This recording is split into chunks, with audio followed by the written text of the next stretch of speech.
It's time for Stories from the Heart with Carol and Mark. Hello, beautiful friends, and welcome to another Stories from the Heart with Carol and Mark. Yippee! Today, Carol's away, but Mark is going to tell you a beautiful story about a prince who was magically healed. Are you ready to hear the beautiful story? Ready, set, and go! The Best Medicine. Young Prince Julian was sick and depressed. He no longer played with his toys. He no longer studied. He no longer ate. Picking ripe peaches from the palace orchard, his all-time favorite activity, was also something he no longer did. He no longer played with his many hundreds of toys or his beloved horse. Locked up in his bedroom, he refused to get up from the elegant armchair where he sat day and night. The queen, very concerned, tried every kind of special treatment to cheer up the prince. But nothing worked. The king, not wanting to take any chances, sent for the royal doctors. The doctors rushed about the royal hallways, in and out of the prince's chambers, but Julian showed no sign of improvement. When his headache stopped, his arms began to hurt. When his arms were better, his legs began to hurt. The king was getting worried, so he invited every scientist in the land and offered a huge reward to the one who would cure his son from his ailments. The king said, "Let everyone be advised of this special request." And then the king's loyal servants said, "We will inform everyone, Your Majesty." Many renowned doctors tried their best to help the young prince, but all of them failed. As the king plunged into despair, a humble old man appeared before him and proposed a different kind of medicine. The king, surprised, said, "And what would you require for your services?" The old man said, "Oh, nothing, sir. I just need permission to be allowed to have total authority over your son." The king said, "All right, do whatever you wish, as long as you cure my son." "I will indeed accomplish that, sir," he said.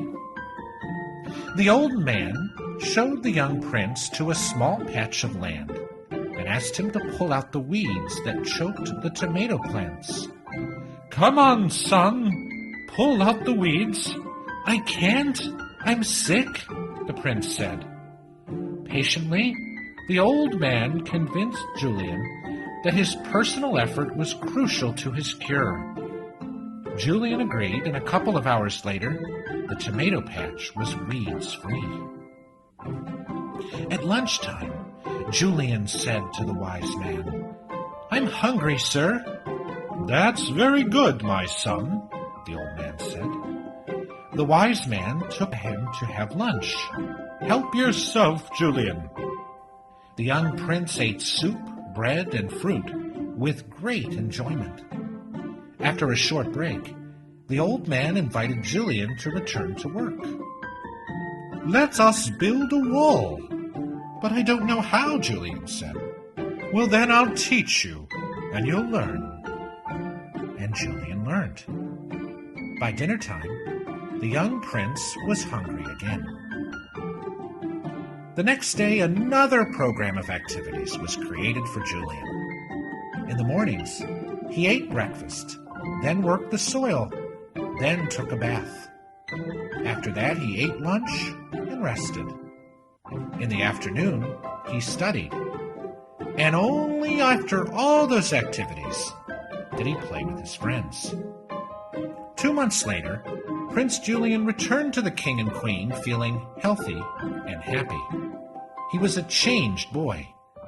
Now he wished to be useful and lend his help to any worthwhile task. He had learned that the service towards goodness is the surest way of good health. The king, beside himself with joy, wholeheartedly insisted on rewarding the old man. However, the old man refused and said, "Your Majesty, the greatest reward resides in the fulfillment of God's will through dignifying work. Teach the glory of service to your children and to the rest of your subjects, and your kingdom will be one of happiness and prosperity." On saying this, he disappeared into the crowd, never to be seen again. Yay! What a story! You know, it tells us something so important about work, the value of work, and the value of learning. Here's the prince, right? And he's got this very, very, very, very patient teacher, the old man. The old man was always helping him to learn something new. And the prince learned things that were really, really important, not just for himself, but for other people. Let's think about how important it is, for example, to learn the kinds of things the prince learned. He learned how to grow plants and food. And that's so important, right? Because that helps feed the entire community, the entire kingdom. Without the food, nobody has anything to eat.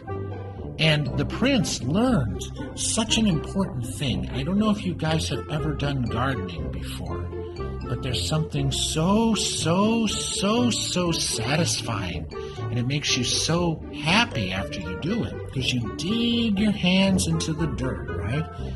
Out of that comes a plant, and out of the plant comes something that you can eat on your own table. How satisfying that is to be able to grow your own food. And how much different that is than having the food given to you all the time, just like the prince had everything given to him, right? Let's think about, are we like the prince in some way? The prince had everything, right? But he never did anything. And think about how we might be like the prince. We go to the grocery store and we buy a tomato. That tomato is something that was grown by somebody else. But what if we grew that tomato? What if we then gave away the tomatoes that we grew to people who didn't have anything to eat? See, there's something so valuable and satisfying about work and about learning how to do something that helps other people. And by learning how to help other people, we help ourselves. And that might be why the prince suddenly recovered from his sadness, because now he had a task, a job, something he could look on and say, I know how to do that. I learned how to do that. I learned how to grow food. I learned to give something to others. And then, listen, look what happens. Then he gets all excited and he says, I can't wait to eat. Because if you do meaningful work, what happens is you suddenly become more excited about life.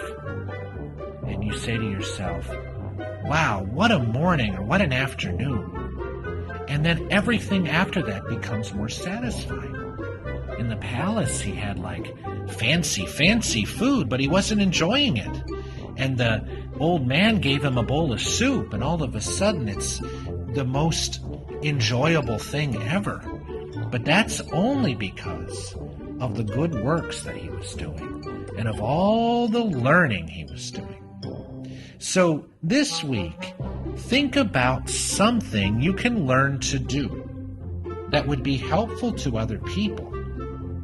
Maybe that could be growing something in your yard, if you have a yard out of your home, or if you don't have a yard and you live in the city and you have a little patio outside, you can grow something in a pot. Some herbs maybe, or you could even grow, you could grow tomatoes, something where you would grow something that then you could take that something that you grow and literally cook with that. That's exciting. And you could even give away the vegetables. Maybe there's an older person that lives in your building. If you live in an apartment building, maybe there's an older person that lives nearby, or maybe a neighbor who might not get out very much and might benefit from having the food that you grew. See, think about ways that you can help other people. You don't need to do much, but you do need to be consistent, and you need to do it every day.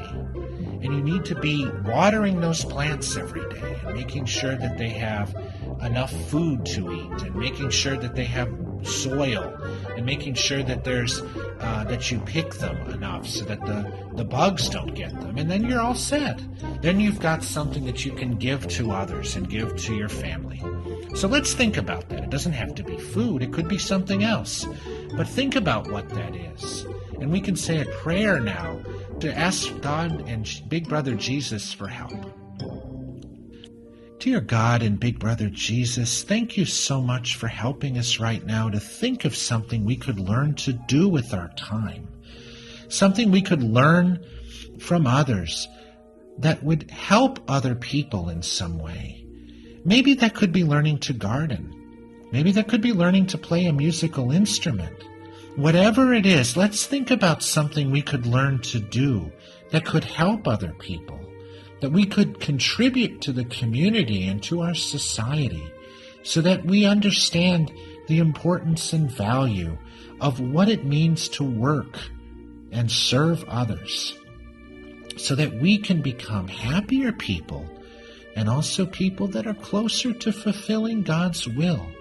Because God and Big Brother Jesus are urging us right now to learn to work more, to learn to value our time more, to learn to value the time as opportunities for learning.